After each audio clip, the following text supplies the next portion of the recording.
AP ముఖ్యమంత్రి నారా చంద్రబాబు నాయుడు గారిపైన అనుచిత వ్యాఖ్యలు చేసినందుకు కానీ అంబటి రాంబాబుని అరెస్ట్ చేసిన సంగతి తెలిసిందే. మరి అంబటి రాంబాబు అరెస్ట్ ఏంటి? మరి రాష్ట్రంలో కుల రాజకీయాలు ప్రేరేపించే విధంగా కామెంట్స్ చేయడం ఏంటి? అసలు ఈ పరిణామాన్ని ఏ విధంగా చూడాలి తెలుసుకునే ప్రయత్నం చేద్దాం. దీన్ని విశ్లేషించడానికి మనతో పాటుగా ఉన్నారు ఏపీ కమ్మ కార్పొరేషన్ డైరెక్టర్ అరసమెల్లి శ్రీనివాస్ గారు. నమస్తే సార్. నమస్కారం.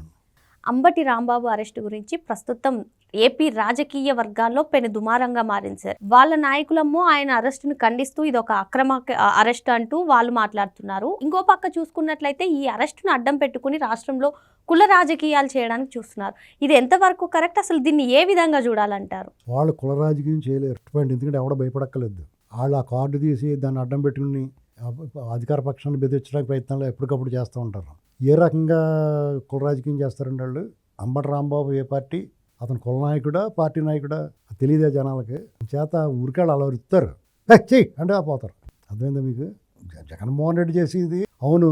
అంబటి రాంబాబు ఎందుకు మాట్లాడాలి? సజ్జల రామకృష్ణారెడ్డి తిట్టొచ్చుగా చంద్రబాబు నాయుడు గారిని. అంటే అంబటి రాంబాబు సన్నాసి అయిపోవాలి, సజ్జల రామకృష్ణారెడ్డి మంచోడు అయిపోవాలన్న. గడికోట శ్రీకాంత్ రెడ్డి, బుగ్గన రాజేంద్రనాథ్ రెడ్డి, పెద్దిరెడ్డి రామచంద్ర వీళ్ళు ఎందుకు మాట్లాడకూడదు? గెలిచేది ఎందుకు మాట్లాడితే పేరు నాని వీళ్ళకేం దోల మాట్లాడితే తన్నులు తగులుతాయి, తన్నులు తింటారు. దాని కులాల సంబంధం ఏంటి? ఎవడెక్కువ ఆవరాక్షన్ చేస్తాడు తన్నులు తింటాడు. వాడు కేసులు పెడతారు, వాళ్ళు లోపల వేస్తారు. వాళ్ళు ఎందుకు మాట్లాడలేదు? చంద్రశేఖర్ రెడ్డి మాట్లాడాడు, ఎప్పుడు వేస్తారో లోపల అని చెప్పి గుబులు నెక్స్ట్ నువ్వే అంటున్నారు. ఎవరిని విడిచిపెట్టరు. ఇప్పుడు చంద్రశేఖర్ రెడ్డి మరి పవన్ కళ్యాణ్ గారు ఆ కాపులందరినీ చెత్తగొడ్డించి పంపించేసాడు కాకినాడలో. అప్పుడేం మాట్లాడలేదే. ముద్రగడ పద్మనాభం ముగిసిన చరిత్ర. ఆయన గురించి ఎక్కువ మాట్లాడకూడదు. మనం పెద్ద ఆయన గౌరవించాలంతే. ఏదో మాట్లాడుకుంటుంటే పెద్ద ఆయన అనుకోవాలి. వీళ్ళు విశ్వ ప్రయత్నం చేస్తారు. కాపులకి రిజర్వేషన్ అక్కర్లేదన్న జగన్మోహన్ రెడ్డి రుచి వాళ్ళకి ఏంటండి. కాబట్టి ఇక్కడ కులాల సంబంధం ఉంది. ఇక్కడ ఒక ముఖ్యమంత్రి గారిని ఒక నాయకుడు మాట్లాడాడు, ఆడు మోహం పగిలింది, అంతే. Simple sir. ఏది జరిగినా సరే, ఏ పరిణామం జరిగినా సరే ఆంధ్రప్రదేశ్లో మనం పాస్టర్ ప్రవీణ్ ఉదాంతం నుంచి చూస్తున్నాము. ఇప్పటి వరకు కూడా దాన్ని ఒక కులానికి ఆపాదించో, ఒక మతానికి ఆపాదించో, రాజకీయ లబ్ధి ఏ పార్టీ వాళ్ళన్నా సరే, ఇక్కడ పార్టీలకు అతీతంగా మతపరమైనటువంటి కులపరమైనటువంటి రాజకీయాలను ప్రేరేపించడం ఎంతవరకు కరెక్ట్? ఇక్కడ జనాల పట్ల వీళ్ళ అభిప్రాయం చాలా చులకనగా ఉందండి. జనాలు తింగిరోళ్ళు అనుకుంటున్నారు వాళ్ళు. ఆ ఓల్డ్ స్ట్రాటజీ, పాత సిలబస్ మారిపోయింది. ఇప్పుడు ఆ పాత సిలబస్ పట్టుకుంటే పేలైపోతారు పేసవరాళ్ళు.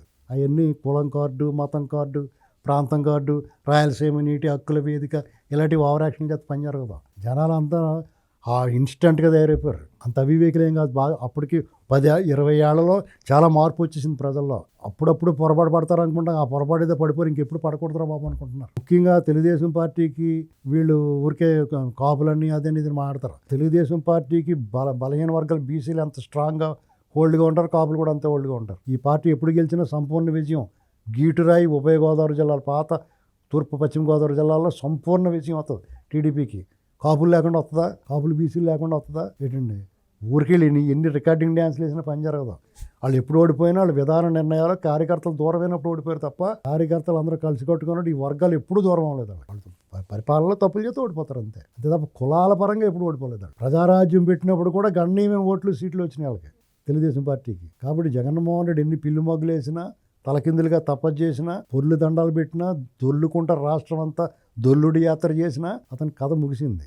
వాళ్ళ కుట్రలు అందరూ తెలిసిపోయినాయి. వాళ్ళ అసలు ముఖం చూసేసారు, మాస్క్ తీసేసాడు. అర్థమైపోయిందండి. అంటే కూటమిని స్ట్రైట్గా ఎదుర్కొనే సత్తా లేక రాజకీయంలో ఇది ఒక రాజకీయ చాణక్యం అనుకోవచ్చా సార్? ఇలా కులాలను అది చాణక్యమేటండి, సన్నాస్తానం. నువ్వు దమ్ముగా ఈ ప్రభుత్వం తప్పు చేస్తుంది, చంద్రబాబు నాయుడు గారు మీరు తప్పు చేస్తున్నారు, ఇది కరెక్ట్గా, ఇది ప్రజా వ్యతిరేక నిర్ణయం, ఇది ఇలా చేయాలి అని చెప్పి దమ్ము లేదు నీకు. వాళ్ళు ఏం తప్పు చేయట్లేదు కాబట్టి నీకు వేరే దారి లేక వంకలైన డొంకెట్కి ఏడినట్టు ఇలాంటివి ఎడుతూ ఉంటాడు. నిన్నటిదాకా అంబటి రాంబాబు మరి చంద్రబాబు నాయుడు గారిని కాపు నాయకుడిగా తిట్టాడా, వైసీపీ నాయకుడిగా తిట్టాడా చెప్పమనండి. లోకేష్ గారిని ఏ నాయకుడిగా తిట్టాడు? వైసీపీ నాయకుడిగా తిట్టాడా, బీసీ నాయకుడిగా తిట్టాడా? చెప్తే వినరా, కొడత ఎడుతారు, వచ్చి కులం కార్డు తీస్తారా? ఆయన ఎవడు పట్టించుకుంటాడు? టీడీపీలో లేరా కాపులు? టీడీపీలో లేరా బీసీలు? అసలు బీసీ పార్టీ టీడీపీ? వీళ్ళు ఓవరాక్షన్ ఎవడు పట్టించుకుంటాడు? అవునా కదండి. అంటే ఇక్కడ జగన్మోహన్ రెడ్డి వేసి పాచికల్లో వీళ్ళు ఎవరో బలెవరో వీళ్ళు దొరికేసారు. ఇంకా ఎవరు అంబటి రాంబాబు పేరు నాని, జోగి రమేష్, వాళ్ళకి బుద్ధి లేదు, బుర్ర లేదు. ఏమయ్యా నేను మాట్లాడుతున్నాడు, నాతో పాటు లేళ్ళ అప్రెడ్డిని మాట్లాడమని అనాలి కదా అంబటి రాంబాబు. ఆ వేణుగోపాల్ రెడ్డిని మాట్లాడమనాలి కదా, పేకాడుకుంటాం మానేసి అనాలి కదా. ఈయన ఎందుకు ఎగిరిపోతాడు? ఆ ఫ్లెక్సీలు చంపడానికే వేణుగోపాల్ రెడ్డిని పంపించవచ్చు కదా. ఈయన పని ఏంటి? ఈయన సత్యనపల్లిలో పోటీ చేశాడు, ఇక్కడ గుంటూరులో పని ఏంటి? గుంటూరులో పోటీ చేసిన నెలమనాలి కదా. ఎమ్మెల్సీ కింద ఉన్నవాడు వెళ్ళాలి కదా. ఆ బుర్రలేదు కానీ లబోదీపమని ఎడుతుండని కొట్టేశారండి బాబోయ్ అంటాను. కొట్టరండి మరి, ఊరుకుంటారా, ముద్దెట్టుకుంటారా? నేను నోటికి వచ్చినట్టు మాట్లాడితే ఏం మీకు బీపీలు రాలేదు అప్పుడు, వీళ్ళకి వచ్చింది ఇప్పుడు. పైగా వీళ్ళకి బీపీ చాలా ఆలస్యంగా వచ్చింది. సంవత్సరం పాటు భరించి ఉన్నారు. ఈ ప్రభుత్వం ఏమైనా చేద్దాం మీకు వీళ్ళు ఏం కోరుకుంటే ఎంత అమాయకులు అంటే, చట్ట ప్రకారం పోలీసులు తీసుకెళ్ళి మీకు కూల్ డ్రింక్ ఇచ్చి కూర్చోబెట్టి నోటీస్ ఇవ్వలేదు కాబట్టి మిమ్మల్ని వదిలేయండి అని చెప్పేసి కోర్టు అంటే కూడా పోలే అరెస్ట్ చేయలే అనుకుంటున్నారు వీళ్ళు. మీరు అలా చేయలేదు కదా. అంత మంచోళ్ళని పట్టుకుని మీరు రెచ్చగొడితే ఏం చేస్తారు? ఈ చెట్లు కొడతారు. ప్రభుత్వం ప్రతిపక్షం కూడా గుర్తుపెట్టుకోవాలా, ప్రజల్ని ఇరిటేట్ చేయకూడదు. వాళ్ళు ఇరిటేట్ చేస్తున్నారు. వాళ్ళు కులం మతం ప్రాంతం చూడరు, తోలు వచ్చేస్తారు. చంద్రబాబు గారు కాబట్టి చెప్తున్నారు కాబట్టి వీళ్ళు ఇన్ని కూడా క్రమశిక్షణగా ఉన్నారు కాబట్టి ఇంకా ఇది చాలా అక్కడతో ఆగింది. అంటే వైసీపీ ఎన్ని స్ట్రాటజీలు వేసినా సరే ప్రజలు నమ్మే పరిస్థితిలో లేరు. ఎందుకంటే దొంగోడండి, ఆల్రెడీ దొంగోడని తెలిసిపోయింది. ఆడు వచ్చి ఏమండి మీ ఇంట్లో దొంగతనం చేయండి, మీరు ఆడ రాగానే సామాన్లన్నీ బీరోలో వేసుకుంటారు. ఒకసారి 2 సార్లు దొంగతనం చేసాడు అనుకో మీ ఇంట్లోకి వచ్చినాడు, ఆడు వెళ్ళి వచ్చినాడికి ఏం చేస్తారు? టేబుల్ మీద ఉన్న పెన్ పెన్సిల్ కూడా తీసేయంటారు బాబు అంటారు. అనుకుంటారు లేదా? అంతే సింపుల్. అతను మరీ దరిదాపులు రానివ్వరు. ఊరికే అతనికి ఏం ఊసిపోక రాజకీయ అతనికి తెలుసు కాబట్టి ఎలహంకలోనే అక్కడ దాక్కుంటున్నాడు. అంటే సార్ ఇప్పుడు కూటమి ప్రభుత్వం అధికారంలోకి వచ్చిన తర్వాత వైసీపీ ఎన్నో నిరసన కార్యక్రమాలు వ్యక్తం చేసింది.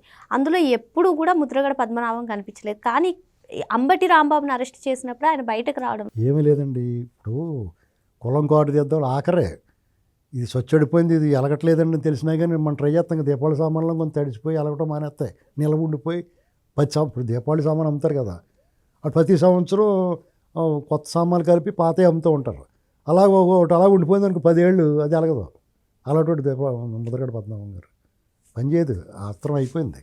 ఆయనకి మౌనంగా ఉండి పెద్ద మనిషి తరగ కూర్చుంటే మంచిది. అర్థమైందండి? మంచి చెప్పాలి. ఇద్దరు బాబు నేను ఏదో చేశాను, కులాలకి వెళ్ళాలి, గోల ఎంతురా బాబు. ఒకటండి, ఏ రాజకీయ నాయకుడైనా ఒక కులం మీద నేను ముద్ర వేసుకోవడం అనవసరం.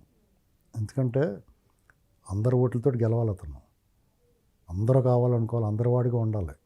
అలాగ ఉన్నవాడు నిలబడతాడు రాజకీయాల్లో. అలాగా సమతూకంతో అందరినీ సామాజిక న్యాయం పాటించేవాడు చంద్రబాబు గారు 4 సార్లు ముఖ్యమంత్రి అయ్యాడు. జగన్మోహన్ రెడ్డి ఒకసారికే డిక్కుమంటే దేక్కుంటూ వచ్చాడు, 2వ సారి అడ్రస్ లేకుండా పోయాడు, 3వ సారి అసలు ఆనవాళ్ళు ఉండదు.